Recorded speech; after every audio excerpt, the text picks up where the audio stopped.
Azerbaijan's carbon dioxide footprint, actual greenhouse gas footprint, is around 60 million tons. So 2 million tons out of that will be avoided because of this plant.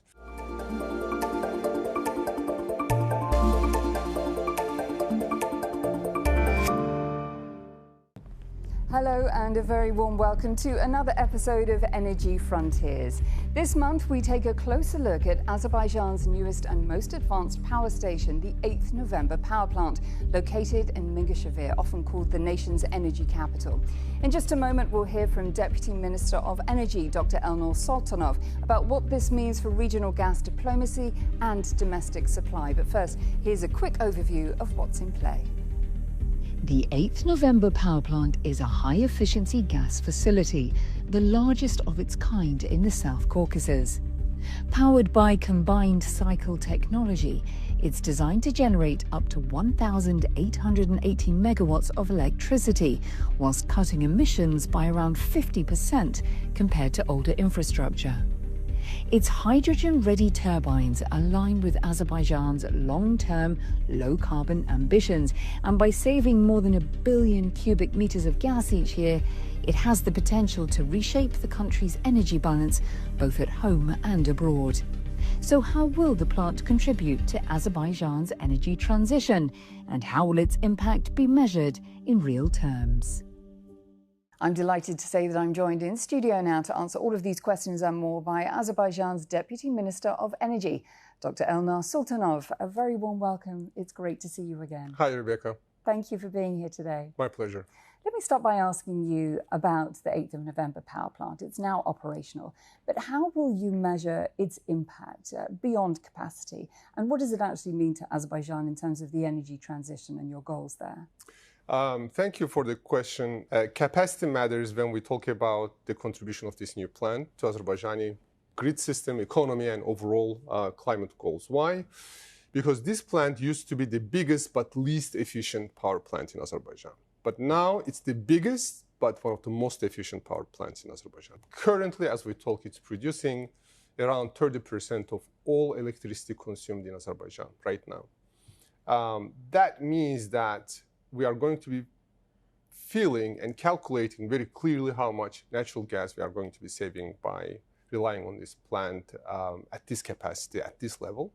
Second, the earlier plant was boiler plant. The difference is combined cycle plants are very quick to respond to oscillations in the grid system. We all remember what happened in Spain a couple of months ago. This is especially valid and important when we talk about renewable energy. The plant is expected to free up more than 1 billion cubic meters of gas each year. Talk to me about how that surplus will be deployed. Is it purely for exports, or do you have other plans?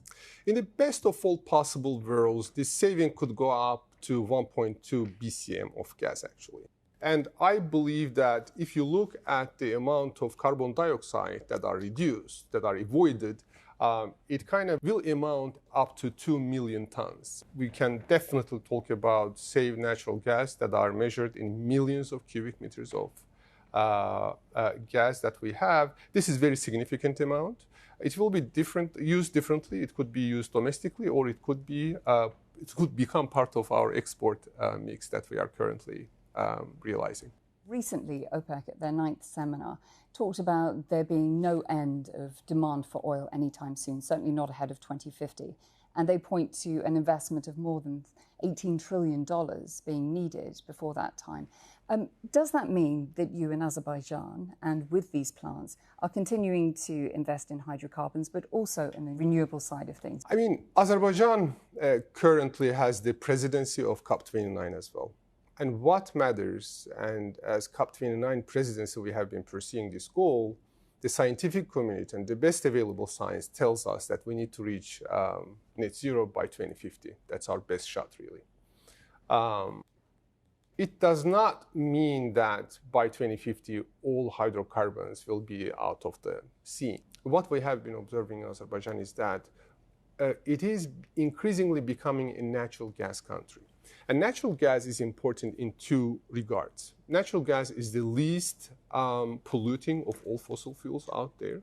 And second, natural gas, and we are back to November 8 power plant, is really important for those responsive power plants, because those resilient power plants are usually not coal-fired power plants. So natural gas-fired power plants are really good in terms of integrating more and more renewable energy.